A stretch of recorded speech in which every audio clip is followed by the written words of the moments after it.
الحمد لله نحمده ونستعينه ونستغفره ونؤمن به ونتوكل عليه ونعوذ بالله من شرور أنفسنا ومن سيئات أعمالنا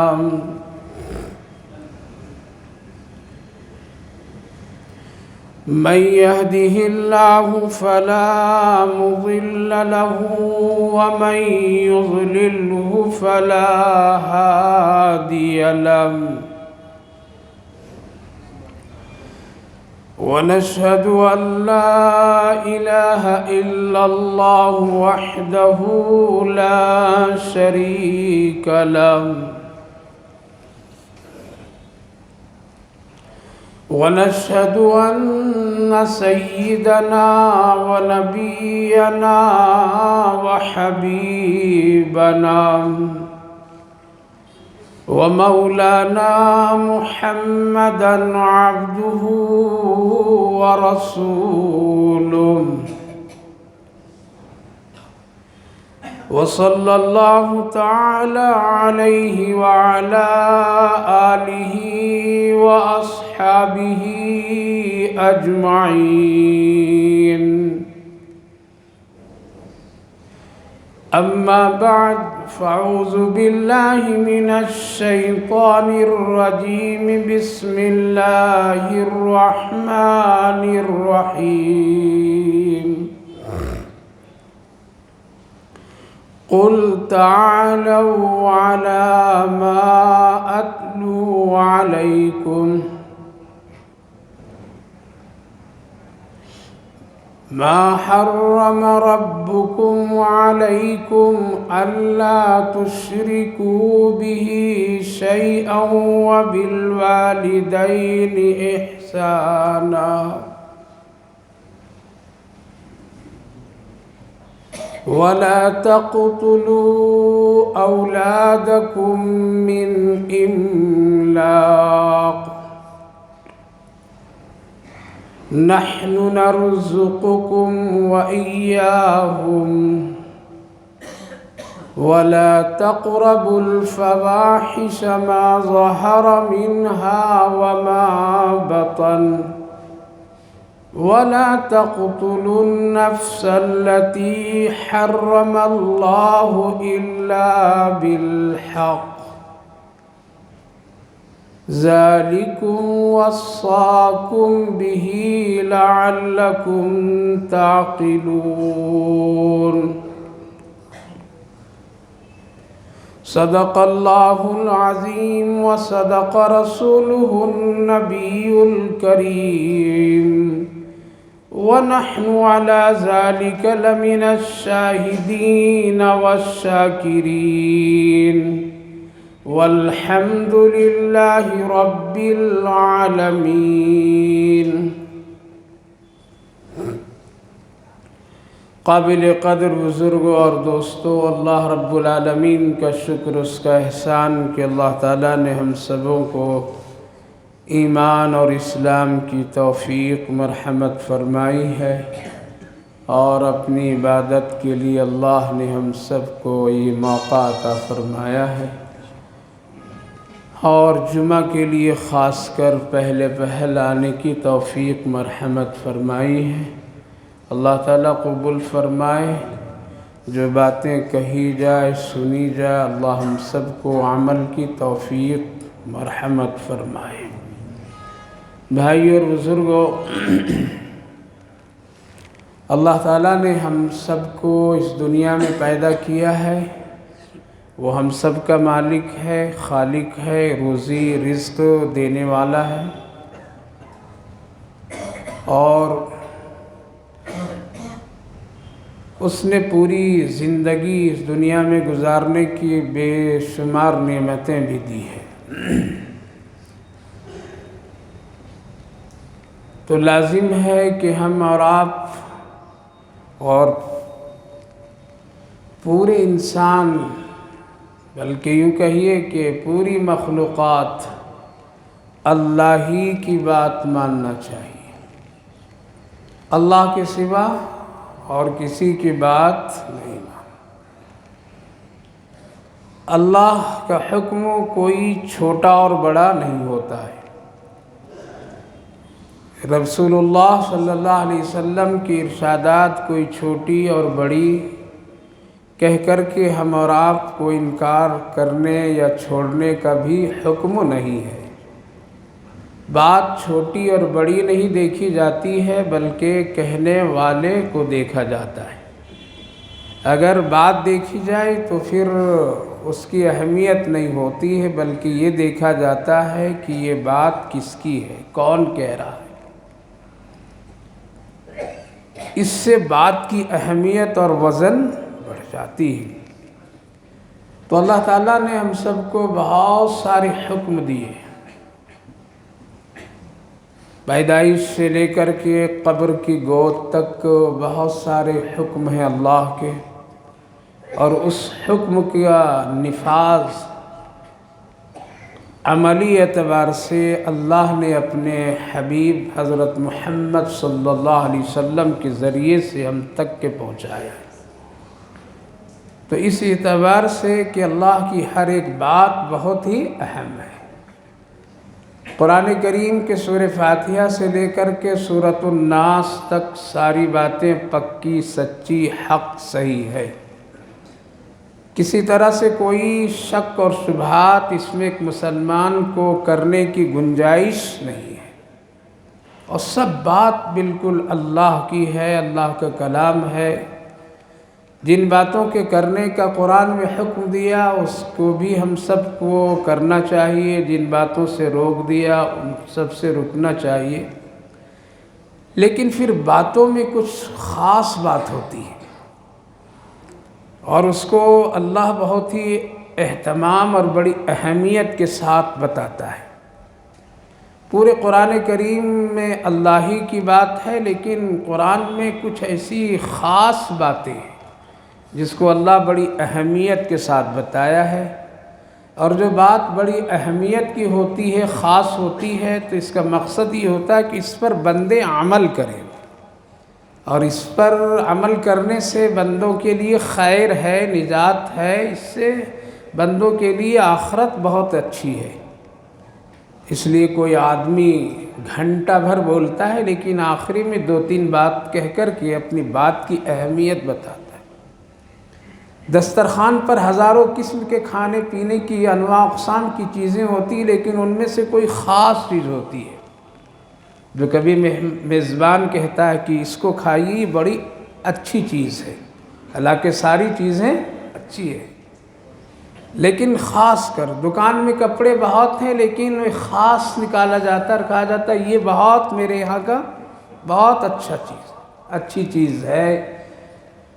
تو چیزوں میں، باتوں میں کوئی خاص بات ہوتی، اس کا مطلب یہ ہوتا ہے کہ اس کو لوگ اختیار کریں۔ اسی طرح اللہ تعالیٰ نے قرآن کریم میں کچھ ایسی جگہوں پر بہت ہی خاص فرمایا ہے، اور اس کی تاکید بار بار کی ہے اللہ تعالیٰ نے، اور اس کو اللہ تعالیٰ نے اپنی وصیت کے نام سے دیا ہے۔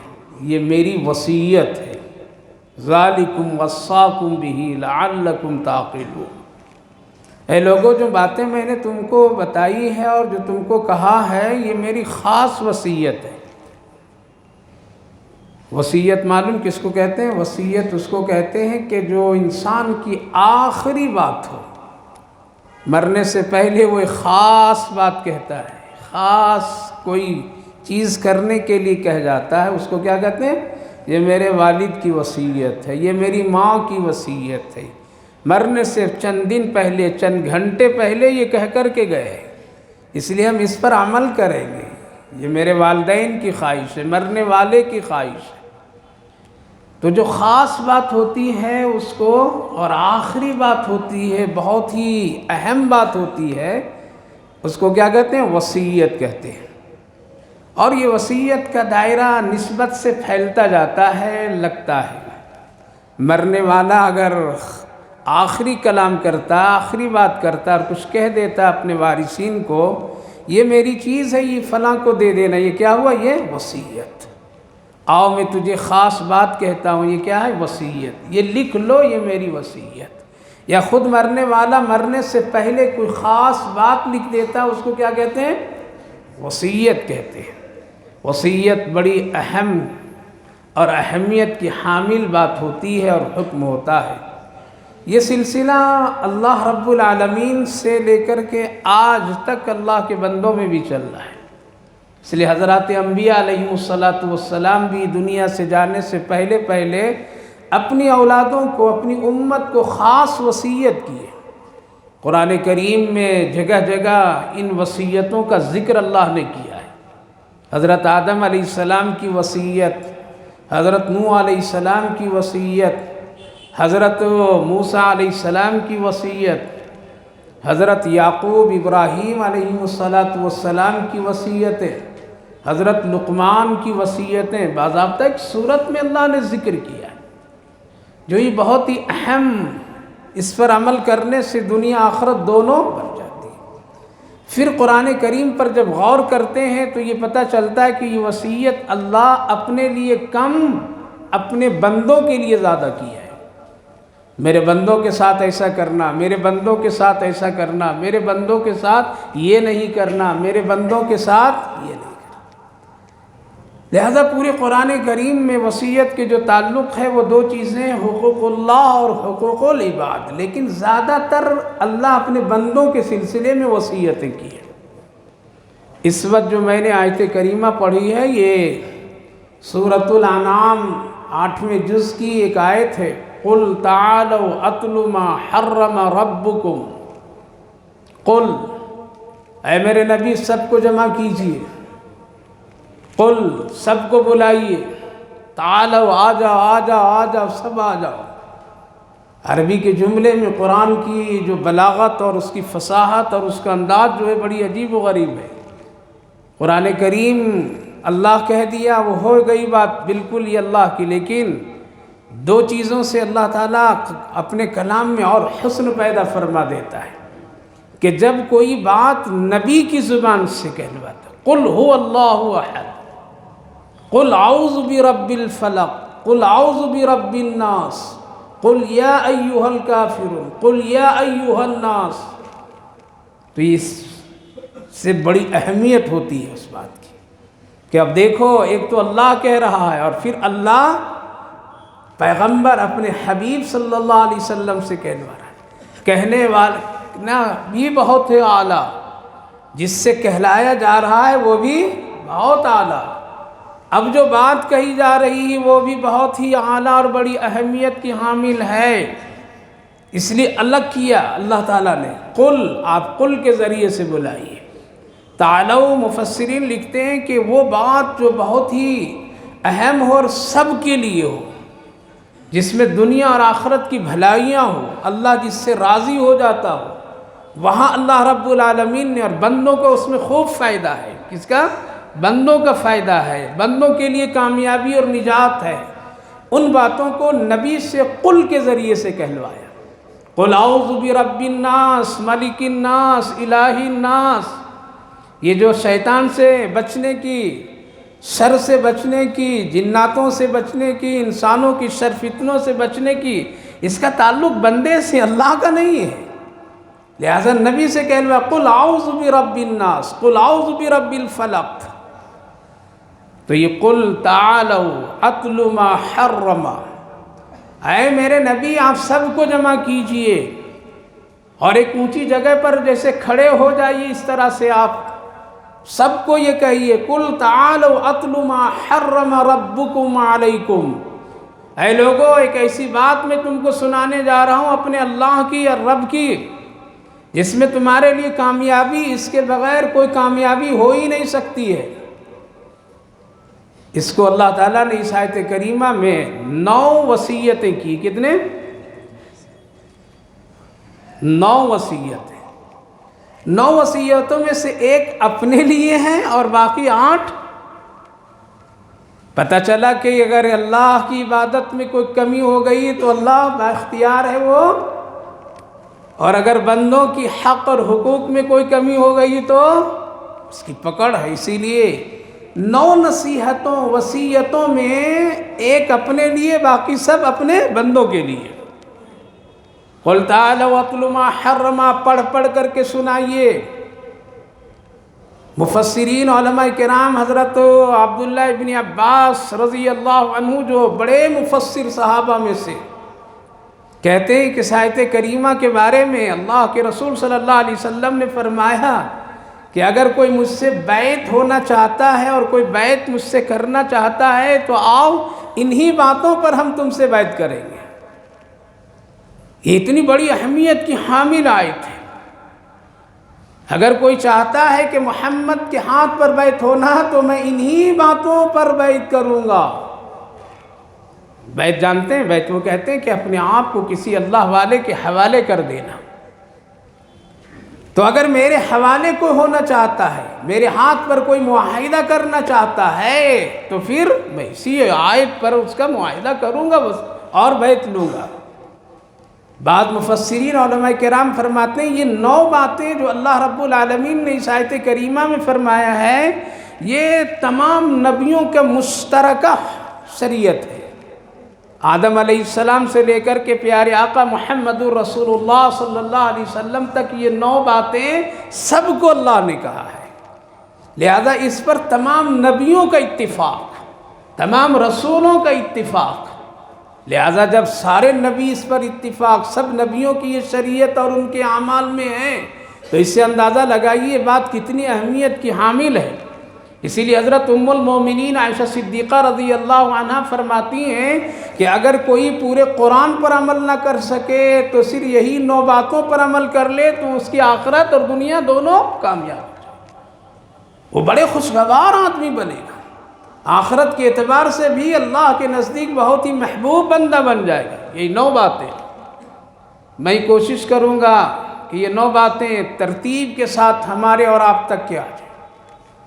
اور آج اللہ کی وصیت، پھر انشاءاللہ حضرت آدم کی وصیت، پھر حضرت لقمان کی وصیت، پھر یعقوب ابراہیم کی وصیت، ایک ترتیب سے انشاءاللہ میں کوشش کروں گا قرآن کی روشنی میں آپ کے اور ہمارے علم میں آ جائیں، اور پھر ہم لوگ اس پر عمل کرنے والے بن جائیں۔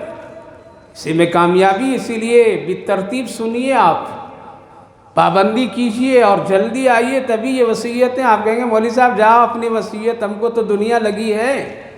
ارے اسی میں کامیابی ہے، قبر میں یہی کام آنے والی چیزیں ہیں۔ قُلْ تَعَالَوْا أَتْلُ مَا حَرَّمَ رَبُّكُمْ عَلَيْكُمْ أَلَّا تُشْرِكُوا۔ نبی جمع کرتے ہیں سارے صحابہ کو، قرآن پڑھ کر کے سناتے ہیں اللہ کی وصیت۔ اے لوگو، اللہ کی یہ وصیت ہے، اسی میں تیری کامیابی ہے، تیری عبادت کی محبوبیت اور مقبولیت ہے، یہ کہ تم اللہ کے ساتھ کسی کو شریک نہیں بنانا۔ کیونکہ سارے اعمال کے دار و مدار کس پر ہے؟ ایمان پر ہے، توحید پر ہے۔ اسی لیے پہلی وصیت، اور یہی ایک وصیت اس میں اللہ نے اپنے لیے خاص کیا کہ میرے ساتھ کسی کو شریک نہیں بنانا، شرک کا کام نہیں کرنا۔ اگر تم شرک کا کام کرو گے تو 1000 حج کر کے آؤ گے، وہ قابل قبول نہیں۔ پتہ یہ چلا کہ اگر کوئی آدمی شرک کرتا ہے تو اللہ کے بارگاہ میں اس کی عبادت قبول ہی نہیں ہے، مشرک کی کوئی عبادت قبول نہیں۔ اس لیے پہلی وصیت اللہ نے فرمایا قُلْ تَعَالَوْا، آپ بتا دیجئے، اسی پر تیرے سارے آخرت کے اعمال کے دار و مدار ہیں، کامیابی اور نجات اسی میں ہے، اس لیے تم شرک نہیں کرنا، میرے ساتھ کسی کو شریک نہیں بنانا۔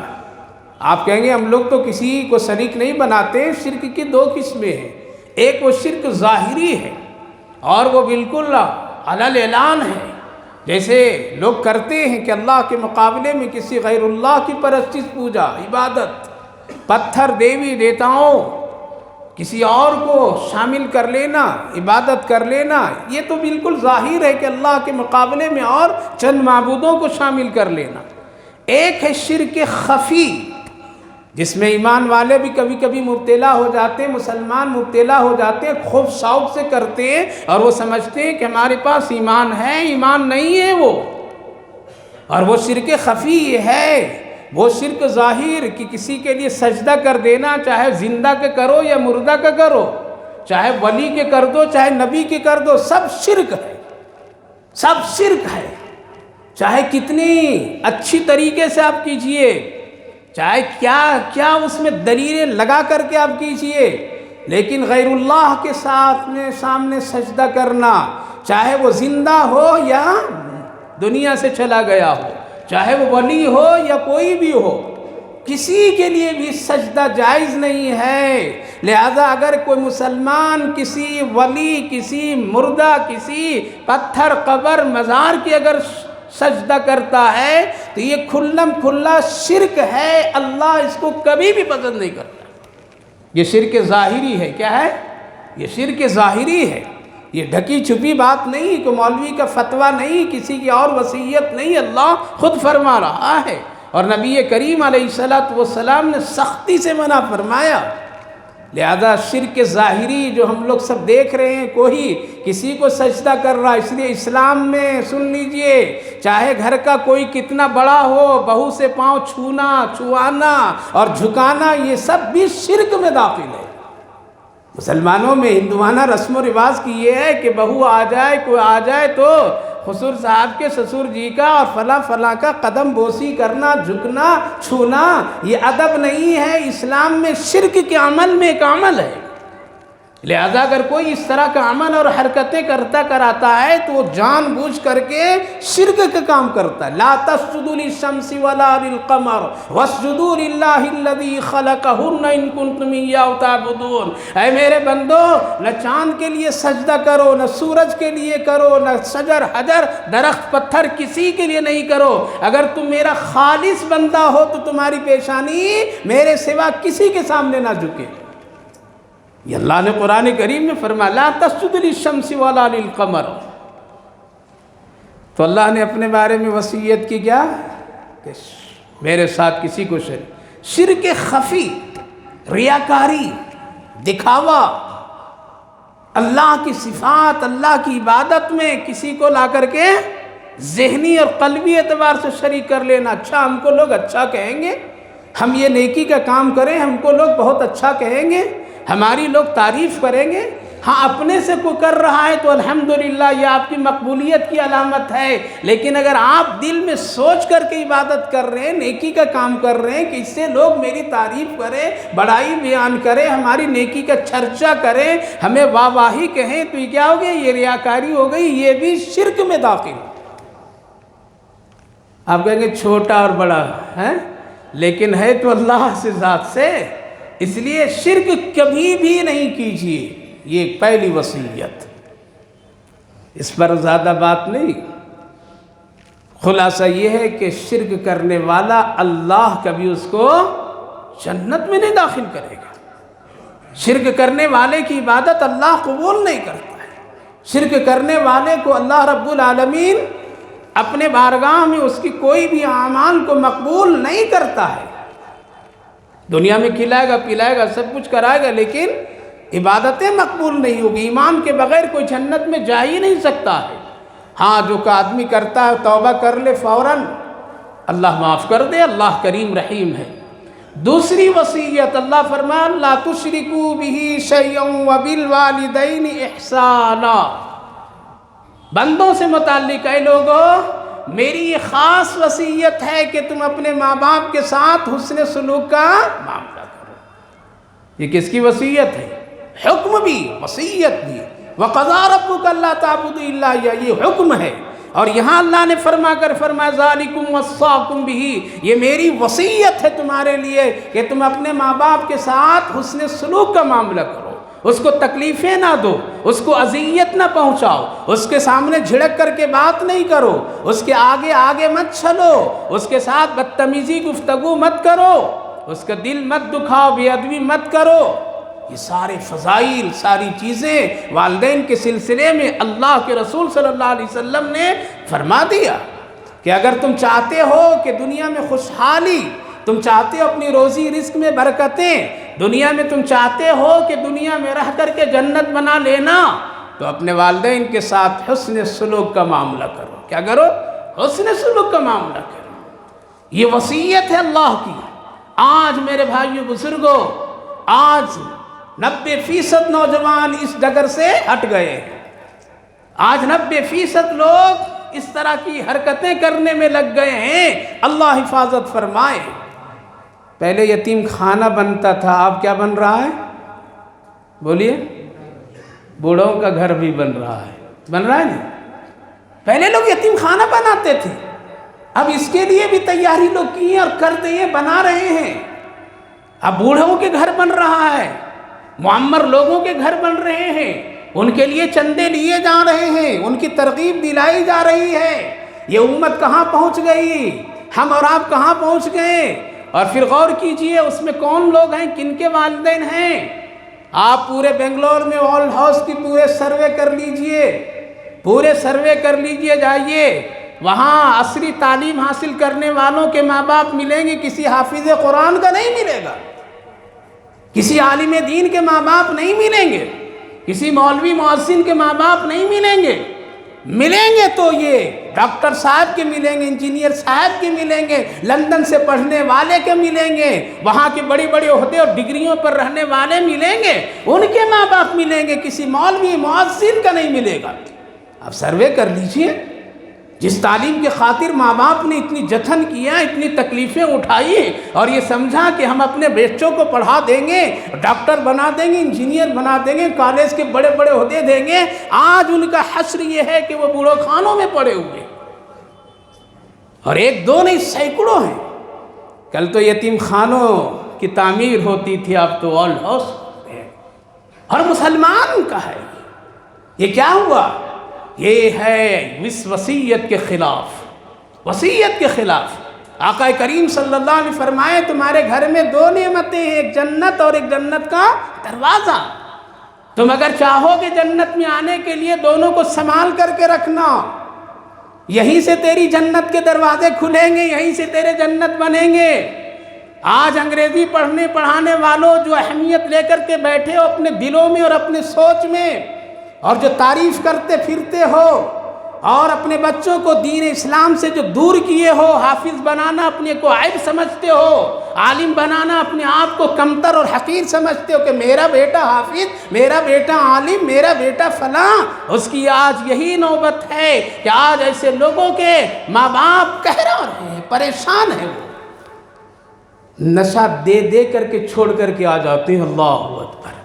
کیا اللہ بھلا کرے گا اسی قوم پر؟ کیا اللہ کی رحمتیں اترے گی اسی قوم پر؟ ایک صاحب بتانے لگے کہ ماں نہیں آ رہی تھی گھر سے تو نشے کی انجیکشن دے کر کے لا کر کے چھوڑ کر کے چلا گیا۔ اللہ اکبر! یہ کون کر رہا ہے؟ یہ مسلمان کر رہا ہے، یہ نوجوان کر رہے ہیں، یہ دنیا کے فیشن پرست بدکار لوگ کر رہے ہیں۔ اللہ تشرکوا بہ شیئا وبالوالدین احسانا، اللہ کے رسول صلی اللہ علیہ وسلم فرمائے اللہ کی وصیت ہے، وصیت ہے، اے لوگوں اپنے ماں باپ کے ساتھ کبھی بھی غیر غلط کام نہیں کرنا، ان کے سامنے کوئی گستاخی نہیں کرنا۔ آقا کریم کی خدمت میں ایک نوجوان آیا، یا رسول اللہ روزی کی بڑی تنگی ہو گئی ہے، آپ دعا فرما دیجیے۔ آپ نے فرمایا مجھ سے دعا نہیں کراؤ، کیا تیرے ماں باپ زندہ ہیں؟ یہاں پرچیاں بھیج دیتے ہیں ہم لوگ کو، حضرت ذرا روزی میں پریشانی، دعا کر دیجیے، جمعہ کے دعا تیری روزی نہیں بڑھے گی۔ حدیث پاک میں کہیں بھی نہیں ایسا لکھا ہوا کہ امام صاحب خطیب صاحب کی دعا رد نہیں ہوگی، لیکن حدیث پاک میں یہ میرے آقا نے فرمایا ماں باپ کی دعا کبھی رد نہیں ہوگی۔ کیا فرمایا؟ امام صاحب کی دعا رد ہو سکتی ہے، خطیب کی دعا رد ہو سکتی ہے، مؤذن کی دعا رد ہو سکتی ہے، پیر صاحب کی دعا رد ہو سکتی ہے، ولی کی دعا رد ہو سکتی ہے، لیکن ماں باپ کی دعا بچوں کے حق میں اللہ کبھی رد نہیں کرتا ہے۔ تم امیلوں کے چکر میں گھومتے ہو، تعویذوں کے چکر میں گھومتے ہو، ماں باپ گھر میں رکھ کر کے اس سے دعائیں نہیں لیتے ہو۔ آج کے نوجوان نظریں چھپا کر کے آفس چلے جاتے ہیں، نظریں چھپا کر کے آتے ہیں، ماں باپ انتظار میں رہتے ہیں شاید کہ بیٹا آتا ذرا میری قدموں کے پاس بیٹھتا۔ تم دوستوں پہ غدبازی کرنے والے، گھومنے والے، فلمیں سڑکوں پر دیکھنے والوں، نوجوانوں، تمہاری ترقی، تمہاری کامیابی تیری ماں باپ کی دعاؤں میں ہے، جو تمہارا نکڑوں پر، چوراہوں پر، چائے خانوں پر ادھر ادھر جو وقت گزرتا ہے، کم سے کم کبھی رات کے کسی حصے میں بیٹھ کر کے اپنی ماں کے قدموں میں تم اللہ سے کہتے اللہ میری آخرت بھی بنا دے، دنیا بھی بنا دے اس میری ماں کے صدقے میں۔ پڑھائیے خوب کالج، پڑھائیے خوب، کون منع کرتا ہے؟ پڑھائیے خوب، بنا دیجئے دنیا دار، دیندار مت بنائیے، یہی بھگتنا پڑے گا۔ لہذا آج گھومتے ہیں لوگ، وہاں دعا کے لیے گیا، یہاں دعا کے لیے گیا، اس پیر صاحب کے پاس گیا، اس عامل صاحب کے پاس گیا، کاروبار بند ہو گئے، تجارتیں بند ہو گئی، بیماری ہو گئی، فلاح ہو گئی۔ یاد رکھو سب سے بڑا ولی تیرے گھر میں وہ ہے اگر تیرے گھر میں تیرے ماں باپ ہے، اس سے بڑا ولی کوئی نہیں ہو سکتا ہے۔ اگر تیرے ماں باپ ہیں تو قسم خدا کی دعا کی پرچی مسجد میں دینے کی ضرورت نہیں۔ اگر تیرے گھر میں تیرے ماں باپ ہیں تو پھر تجھے کسی عامل کامل کی تعویذ لگانے کی ضرورت نہیں۔ اگر تیرے پاس تیرے گھر میں بوڑھے ماں باپ ہیں، قسم خدا کی کہیں جا کر کے کسی پیر و مرشد کے سامنے دعا کی درخواست کرنے کی ضرورت نہیں۔ آقا نے خود فرمایا مجھ سے دعا نہیں بلکہ تم اپنے ماں باپ کے حق میں دعا کرو، روزی اللہ بڑھا دے گا۔ کہا کہ یا رسول اللہ ماں باپ نہیں ہیں، کہا کہ پھر ان کے حق میں مغفرت کی دعا کرو، اللہ تیری روزی میں کشادگی عطا فرما دے گا۔ سن لیجئے، بیویوں کی وجہ سے ماں باپ کو بھی مت گرائیے اور ماں باپ کی وجہ سے بیویوں کو بھی مت گرائیے۔ اسلام ایک ایسا ہے مذہب دونوں کے حق حقوق دیتا ہے، اس لیے یہ اللہ کی وصیت ہے۔ اے نوجوانوں تم ترقی چاہتے ہو، اے نوجوانوں خوشحالی چاہتے ہو، اے نوجوانوں تمہارے سند اور ڈگریوں میں کامیابی نہیں ہے جتنی کامیابی تیرے ماں باپ کی دعاؤں میں ہے، ان کی خدمت کرو۔ موبائلوں میں جو وقت لگتا ہے ماں کے سرہانے میں بیٹھو، جو موبائلوں میں فلمیں دیکھتے ہو، گندی چیزیں دیکھتے ہو، اس سے بچ کر کے کبھی ہاتھ اٹھا کر کے اللہ کے حضور میں ماں باپ کے لیے مغفرت کی دعائیں کیا کرو، زندگی بن جائے گی، خوشحال بن جائے گی۔ تو کیا فرمایا؟ اللہ تشرکوا بہ شیئا وبالوالدین احسانا، اپنے ماں باپ کے ساتھ حسن سلوک کرنا۔ یہ کس کی وصیت؟ اللہ کی وصیت۔ اور ہر ایک کو ماں باپ بننا ہے نہیں بننا ہے؟ جیسا کریں گے ویسا ہی سلوک ہوگا۔ دنیا میں کسی گناہ کا سزا جلدی اللہ نہیں دیتا جتنے سزا ماں باپ کی تکلیف پر دے دیتا ہے۔ یہ اللہ کا ایک نظام ہے، یہی دے دیتا ہے، جیسا کرو گے ویسا ہی۔ تو اللہ نے فرمایا میری وصیت ہے سنا دو میرے محبوب، ماں باپ کے ساتھ حسن سلوک، خیر خواہی، بھلائی کریں۔ وَلَا تَقْتُلُوا أَوْلَادَكُمْ خَشْيَةَ وَلَا تَقْتُلُوا أَوْلَادَكُمْ مِنْ إِمْلَاقٍ نَحْنُ نَرْزُقُكُمْ وَإِيَّاهُمْ، اور اپنی اولاد کو قتل نہیں کرنا کھلانے پلانے کے ڈر سے۔ روزی ہم تم کو بھی دیتے ہیں، تیرے بچوں کو بھی دیتے ہیں۔ کیا شاندار قرآن نے نقشہ کھینچا۔ اللہ جانتا تھا قتل کس لیے کریں گے یہ لوگ، کھلانے پلانے کا ڈر۔ آج دنیا ڈرا رہی ہے، ایک مسلمان مخلوق الحال اس لیے ہے کہ ان کے بچے زیادہ ہیں۔ مسلمان بھی یہی سوچ میں آ گیا کہ بس ہم دو، ہمارے دو ہونی چاہیے، زیادہ بچے تو کھلائیں گے کہاں سے۔ لہذا کل کے کفار و مشرکین بڑے ہونے کے بعد وہ پیٹ میں قتل نہیں کرتے تھے، اللہ اکبر، وہ ماں کے پیٹ میں بچوں کو قتل نہیں کرتے تھے، ضائع نہیں کرتے تھے، پیدا ہونے دیتے تھے، دنیا میں آ جانے دیتے تھے، اس کے بعد پھر وہ لوگ قتل کرتے تھے، مٹی میں دفن کر دیتے تھے۔ اب مسلمان اور انسانوں کے حالات بدلیں، وہ آنے نہیں دیتے بلکہ ماں کے پیٹ ہی میں قتل کر دیتے، ماں کے پیٹ میں قتل کر دیتے۔ کس لیے؟ کھلانے پلانے کے ڈر سے۔ اللہ فرمایا نحن نرزقکم وایاکم، ہم تم کو بھی روزی دیتے ہیں اور تیرے اولاد کو بھی روزی دیں گے۔ روزی کا مالک میں ہوں، جتنی اولاد ہوگی اتنی برکتیں دوں گا، اتنے ہی تمہارے لیے ہر ایک آدمی کی روزی اللہ آنے سے پہلے بھیجتا ہے اور لے جانے سے پہلے روزی اٹھا لیتا ہے۔ اس لیے اولاد کے قتل کے بارے میں علماء نے بڑی عجیب و غریب بات لکھی۔ صرف یہی نہیں ہے کہ ماں کے پیٹ میں حمل میں قتل کر دینا، یہی قتل صرف نہیں اولاد کے لیے کہ وہ بڑا ہو جائے تو اس کو قتل کر دینا۔ قتل کے بارے میں علماء قرآن کی روشنی میں لکھتے ہیں کہ ایک مسلمان اگر اپنے بچوں کو توحید، رسالت، ایمان، اسلام کی تعلیم نہیں دیا اور اس کو دور رکھا، اس سے ہٹا رکھا، تو یہ بھی قتل اولاد میں شامل ہے۔ اللہ اکبر، اٹھائیے قرآن، اسی سورت پاک کی تفسیر کو دیکھیے، کیا لکھتے ہیں کہ اگر کوئی مسلمان اپنی اولاد کو کلمہ نہیں سکھایا، توحید نہیں سکھایا، رسالت نہیں بتایا، تیرا رسول کون، تیرا اللہ کون، حلال کیا، حرام کیا، قرآن کیا، دین کیا، دیندار اس کو نہیں بنایا، دنیا دار اس کو بنا دیا، تو یہ بھی قتل اولاد کے مجرم ہے۔ کیا ہے؟ قتل اولاد کے مجرم ہے۔ آج تو یہی ہے نا، آج تو یہی نقشہ ہے، آج تو لوگوں کو یہی سلسلہ ہے۔ قتل اولاد صرف یہ سمجھا کہ ہاتھ سے کاٹ دینا، تلوار سے کاٹ دینا، زہر کھلا کر کے مار دینا، دفن کر دینا نہیں، بلکہ اپنی اولاد کو دین سے دور کر دینا، یہ بھی قتل اولاد میں شامل ہے۔ اب دیکھ لیجئے ہماری اولاد کتنے دیندار ہیں، کتنے نمازی ہیں، کتنے دین پر چل رہے ہیں، کتنے لوگ دین کو اختیار کر رہے ہیں، کتنے لوگ دین کی اہمیت کر رہے ہیں، دے رہے ہیں، کتنے لوگ یہ سمجھ رہے ہیں۔ آج تو یہ نقشہ ذہنوں میں بیٹھا ہوا ہے کہ دیندار بننا ہمارا کام نہیں ہے، دیندار اپنے بچوں کو بنانا ہمارا کام نہیں۔ ہم نے صرف اتنا سمجھ لیا کہ بس مکتب بھر پڑھا دینا اور چند باتیں سکھا دینا کلمے کی، بس مسلمان ہو گیا۔ اسی کو مسلمان کہتے ہیں، اس کو مسلمان نہیں کہتے۔ اصل اسلام یہ نہیں جو آج ہم لوگوں کے پاس میں ہے، ہم لوگ خوش فہمی میں ہیں۔ کیا ہے؟ ہم لوگ اسلام والے، ہمارے پاس اسلام ہے، یہ اسلام نہیں ہے۔ اصلی اسلام یہ نہیں ہے، اصلی اسلام اس کو نہیں کہتے ہیں۔ اصلی اسلام والے ایسے نہیں ہوتے ہیں۔ صرف 0 پوائنٹ مسجد میں اسلام نظر آتا ہے، باہر نظر نہیں آتا ہے۔ آتا ہے؟ اسلام کی تصویر باہر جا کر کے دیکھیے، مسجد میں مت دیکھیے۔ یہاں تو الحمدللہ یہ اللہ کا گھر ہے، یہ سب یہاں برابر ہیں صفوں میں۔ اصلی اسلام نہیں ہے۔ اس وقت میں علماء کا اتفاق ہے، اللہ والوں کا اتفاق ہے کہ مسلمانوں کے ہاتھ میں اس وقت اصلی اسلام نہیں ہے، وہ اصل اسلام والے بھی نہیں، منافق لوگ ہیں، منافق لوگ ہیں۔ کیا اس کو اسلام کہتے ہیں؟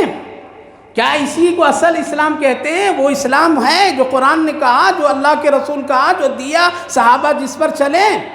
ہمارا اسلام کیسا ہے؟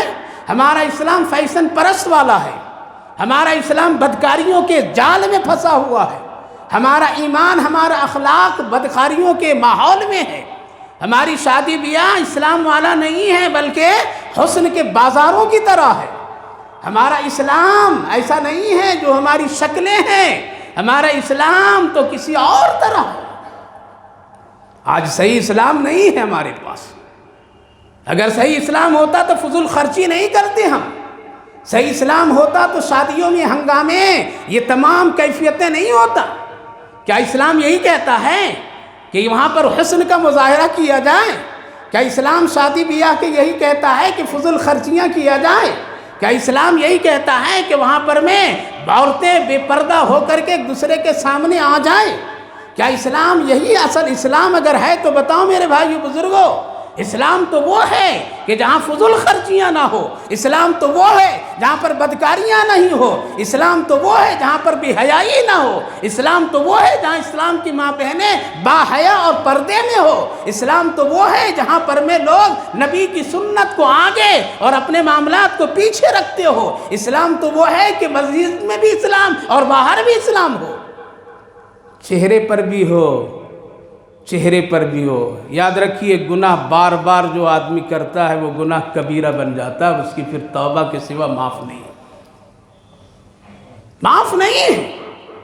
اس لیے میرے بھائیو بزرگوں، اللہ رب العالمین نے فرمایا قتل اولاد۔ آج ہماری اولاد ہم لوگ خود اپنے ہاتھوں سے اس کو مرتد بنا رہے ہیں، ہم اپنی اولاد کو جان بوجھ کر کے اس کو اسلام سے ہٹا دے رہے ہیں۔ کیا اسلام یہی کہتا ہے کہ تعلیم اور نوکریوں کے پیچھے میں اپنے بچوں کو بدکار بنا دو؟ اپنے بچوں کی شادیاں روک کر کے ان کو زانی بنا دو۔ کیا اسلام یہی کہتا ہے؟ یہی نبی کی تعلیم ہے؟ آج تو یہی ہو رہا ہے کہ تعلیم کے نام پر میں بچے تعلیم پر اخلاق نہیں حاصل کر رہے بلکہ وہ بدکار بنتے چلے جا رہے ہیں۔ آج تعلیم کے نام پر بھی مرتد ہوتے چلے جا رہے ہیں، تعلیم کے نام پر بھی حیا ہوتے چلے جا رہے ہیں۔ اللہ فرما رہا وَلَا تَقْتُلُوا أَوْلَادَكُم مِّنْ إِمْلَاقٍ، روزی ہم تم کو بھی دیتے ہیں اور تیری اولاد کو بھی دیتے ہیں، یہ میری وصیت ہے۔ کیا ہے؟ میری وصیت ہے۔ اللہ نے بڑی اہمیت دی، اس لیے اولادوں کی فکر کیجیے میرے بھائیو بزرگ۔ تعلیم کے چکر میں اس کو مرتد مت بنائیے۔ روزی جاہلوں کو بھی اللہ دے دیتا ہے۔ ایمان اگر بچ گیا، آپ ایمان بچا لیے اپنی اولاد کی، ان کو صحیح، ہم یہ نہیں کہتے اس کو مت پڑھاؤ، پڑھائیے، لیکن ضرور اس کے خیال رکھیے آپ کہ اس کے پاس اسلام تو نکلتا تو نہیں چلا جا رہا ہے۔ اس لیے ایسا بنو جس طرح دوسرے لوگ اپنے مذہبوں کی تشریح اور اپنے مذہبوں کی تبلیغ کر رہے ہیں، آپ بھی ایسا بنیے۔ اپنا رنگ مت اپنے اوپر دوسروں کو چڑھنے دیجئے، آپ اسلام کو چڑھائیے۔ تو اللہ رب العالمین نے فرمایا وَلَا تَقْتُلُوا أَوْلَادَكُم مِّنْ إِمْلَاقٍ، روزی ہم تم کو دیتے ہیں اور اس کو بھی دیں گے، تم اس کو قتل نہیں کرنا۔ اور قتل میں یہ بھی ایک حصہ ہے کہ اپنی اولاد کو بے دین بنا دینا۔ آج یہ نوجوان جتنے بیٹھے ہیں میرے بھائیو بزرگوں، مسجد میں جمعہ کے علاوہ نظر آتے ہیں؟ جمعہ کے علاوہ نظر نہیں آتے ہیں۔ اتنی بڑی تعداد ان کی ہے جو نظر نہیں آتے ہیں کہ دین کی شناخت ان کے پاس نہیں ہے۔ ان کے اندر گناہوں سے بزدلی، مایوسی کی کیفیت پیدا ہو گئی ہے۔ یہ ساری چیزوں کو غور و فکر کرنے کی ضرورت ہے میرے جوانوں۔ تم پڑھو، ضرور پڑھو، خوب پڑھو، خوب پڑھائیے، خوب پڑھیے، آگے ترقی کیجئے، لیکن ساتھ ساتھ ویسا بنیے کہ ایک نوجوان جب اس سے غیر محرم لڑکی ہاتھ بڑھاتی ہے کسی خوش فہمی کی انداز میں، تو اپنے ہاتھ کو روک کر کے کہتا ہے یہ ہاتھ میری بیوی کی امانت ہے، تیرے ہاتھ میں ہم ہرگز نہیں دے سکتے۔ ایسا بنو، ایسا اسلام پیش کرو، ایسے اسلام کی تبلیغ کرو، ایسی اپنی خوبیاں بناؤ، تب ہے یہ اولاد، تب ہے یہ مسلمان۔ اس لیے نقلی مسلمان ہم لوگ ہیں اور نقلی اسلام ہمارے آپ کے پاس میں ہے، اس کو اصل بنائیے تبھی اللہ کی مدد آئے گی، ورنہ کتنی بھی کوشش کر لیجئے کامیابی نہیں ملے گی جب تک کہ اللہ نہیں چاہے گا۔ اس لیے 3 وصیت ہوئی، کتنے؟ 9 باقی ہیں، اور انشاءاللہ اگلے جمعے میں پھر اس کو پورا کروں گا۔ حضرت آدم علیہ السلام کی وصیت بڑی اہم ہے، اس کو بھی بیان کروں گا۔ حضرت لقمان علیہ السلام کی وصیت بہت اہم ہے، اس کو بھی ذکر کروں گا۔ بالترتیب سنتے جائیے اور اس کو اپنے اندر میں بساتے جائیے اور عمل کیجیے۔ عمل کریں گے انشاءاللہ اللہ راستہ آسان کر دے گا۔ دوسری ایک اہم بات یہ ہے، بہت اہم اور ضروری، اہم اور